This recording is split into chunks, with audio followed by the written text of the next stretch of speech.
Hello, geometry students. Mr. Zacek back and better than ever. Here we are in Unit 6, Lesson 4. And we're going to be talking about trapezoids and kites. One thing, make sure you pick up the graphic organizer that does all of the special quadrilaterals. It's a good way to think about all of these things. All right, so when we are looking at trapezoids and kites, we're in a separate category here than parallelograms. So before, parallelograms, rectangles, squares, rhombuses, all of those have similar properties, but a trapezoid is an entirely different quadrilateral. It's not a parallelogram.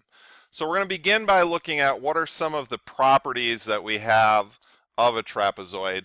And so a trapezoid, to begin with, is a quadrilateral with exactly one pair of parallel sides. So this side is parallel to this side. The key word here is exactly one pair. And so it means the other pair is not parallel. So we call the parallel sides bases, and then the non-parallel sides are legs, as you see in the diagram here. So but both of these are called base angles. So it's a little bit different than like in an isosceles triangle where you only have two. All of these are base angles. So when we're thinking about a trapezoid, we want to think one pair of parallel sides. That's what makes it a trapezoid, and kind of included in that thought is one pair of non-parallel sides. So when we get into proving things, we're going to have to show that one is parallel and the other is not parallel. Okay? Now, a more specific type of trapezoid is what we know as an isosceles trapezoid, and this is a trapezoid with congruent legs. So remember again, here are the legs that we have over here, and it's kind of like an isosceles triangle.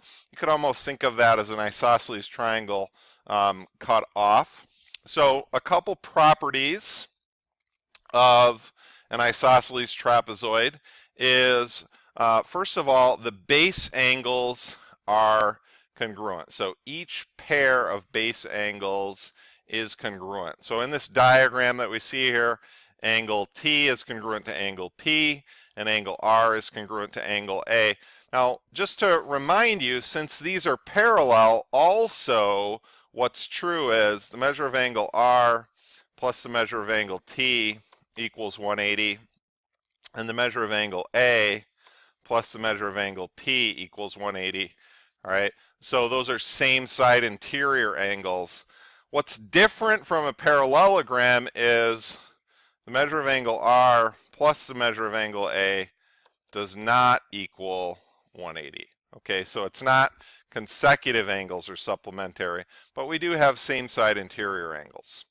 All right, the other one that is true is if a quadrilateral is an isosceles trapezoid, then its diagonals are congruent.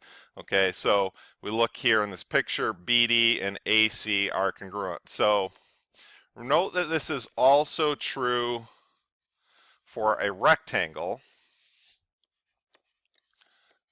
All right, so we'll get into more of that. So diagonals are congruent, base angles are congruent, legs are congruent in an isosceles trapezoid. So we got another mid-segment, and this is, we got to separate this from the mid-segment that we have in a triangle. This is now a mid-segment of a trapezoid, and a mid-segment is segments that join the midpoint of the legs. So again, this and this are congruent, this and this are congruent, these sides are parallel. It doesn't necessarily have to be, an isosceles trapezoid to have a mid-segment, any trapezoid. Okay, so couple things. Here's the relationship that we have. We've got all of these sides are parallel, so RA, MN, they're all parallel. Now here is the other thing. So the mid segment, which is MN, okay, equals 1/2 of base 1 plus base 2. So it's half the sum of the bases there. All right, so then we've got ourselves, that's a trapezoid. Now another separate branch is kite, and a kite is a quadrilateral with two pairs of consecutive sides congruent. All right, and so you see a picture there of a kite. Sometimes we think of that as a diamond. All right, what we've got going on in this case is the kite, the diagonals are perpendicular. So that's going to be the key thing to recognize. Now I love this little graphic organizer. I've kind of drawn this for you in some earlier lessons, but we want to think about this. It's a good way of sort of summarizing.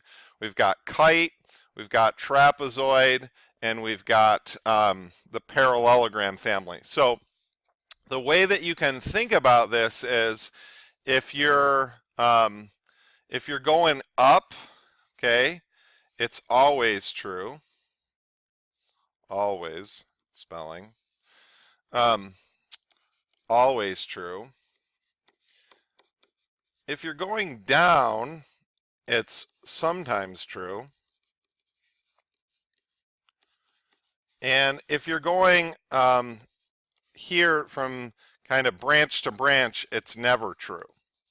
So let me tell you what I mean by that. Okay, a square is always a parallelogram because I'm going up. An isosceles trapezoid is always a trapezoid. A kite is always a quadrilateral, always true. Coming down, a rectangle is sometimes a square. A trapezoid is sometimes an isosceles trapezoid. But if we go from branch to branch, it's never true. A kite is never a trapezoid. A trapezoid is never a parallelogram. So you can kind of use that to help you think about that. And then the other thing is all properties flow down. So if it's true in the one above, it's going to be true in the one below. Okay, so let's kind of put this information to work in answering some questions. All right. CDF is an isosceles trapezoid, so that's the key phrase, all right, and the measure of angle C is 65.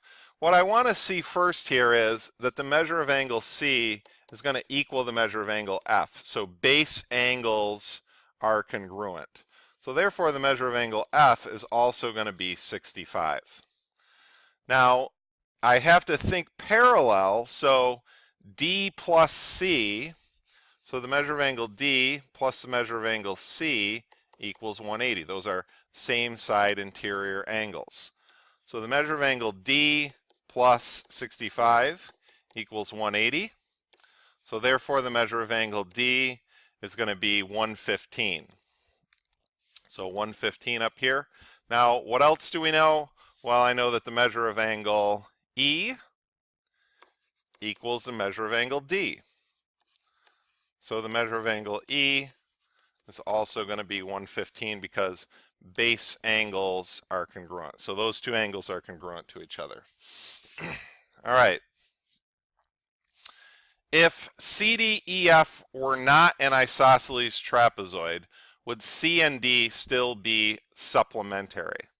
So let's draw, when you're drawing a figure, you want to draw and you want to label it like you're working around clockwise or counterclockwise. So if C, D, E, F, that could be a trapezoid. Well, yes, so if these are the parallel sides, then yes, it would be true. However, what if we drew it, and what if instead of starting C down in the bottom left, what if we said C, D, E, F? We're not given that situation. So would they be supplementary? In this case, no. Okay, so we could say not necessarily. Okay, so it could possibly be true, but not guaranteed. We would need to know something more specific in order to guarantee that those things will be supplementary again. So yeah, here again, so C and D, yes, those would add up to 180, but not necessarily in the other one. Okay, QR is the mid-segment of LM and P. What is X? So I'm going to write out kind of what is the mid-segment formula, and I'm going to summarize it myself because, you know, I don't remember this by thinking, so the mid-segment of a trapezoid, I don't remember it with like specific letters. I want to think more generally. Okay, it's going to equal the sum of base 1 plus base 2.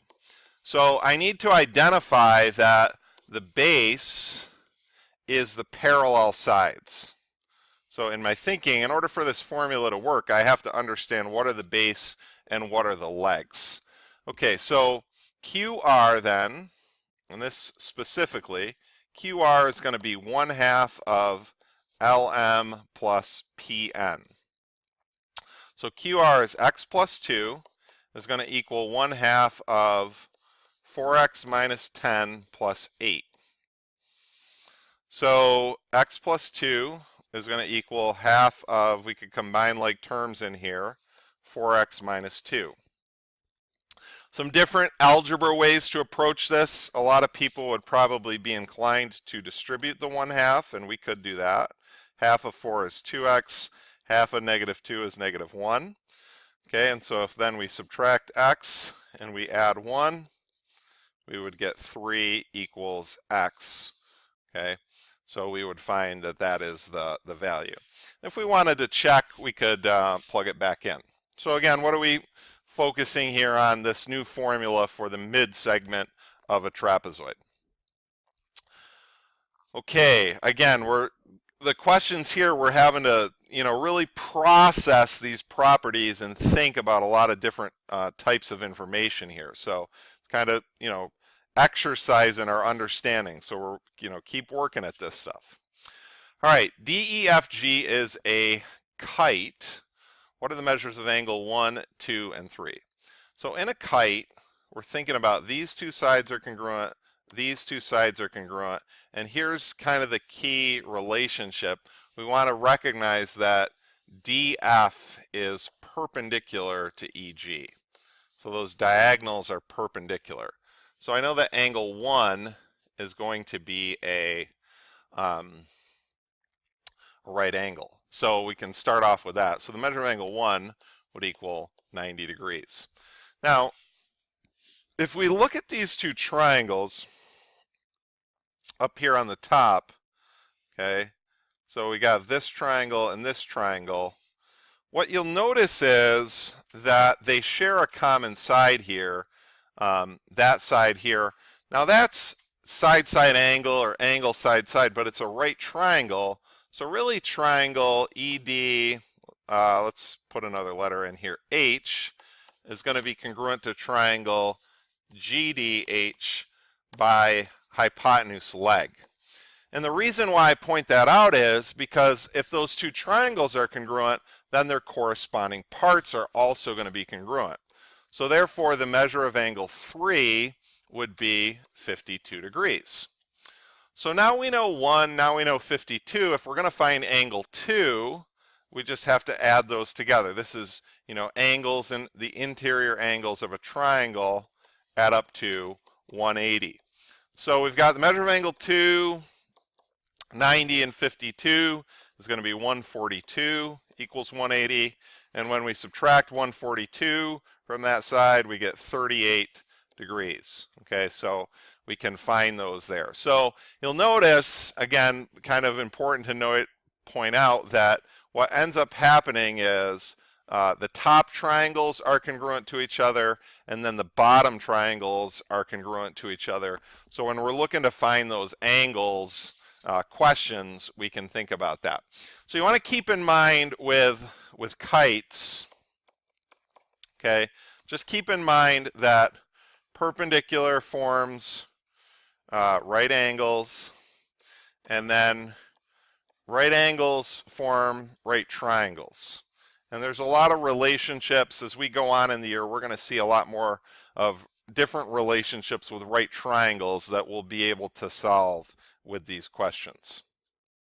Okay, so there it is for trapezoids. Again, I just want to go back and have you look over what are the things that are unique for trapezoids and what are the things that are unique for isosceles trapezoids, because in our next lesson we're going to need to know that in order to prove different relationships with that. Okay, so make sure that you're asking questions and keep on asking questions, and I'll see you again soon.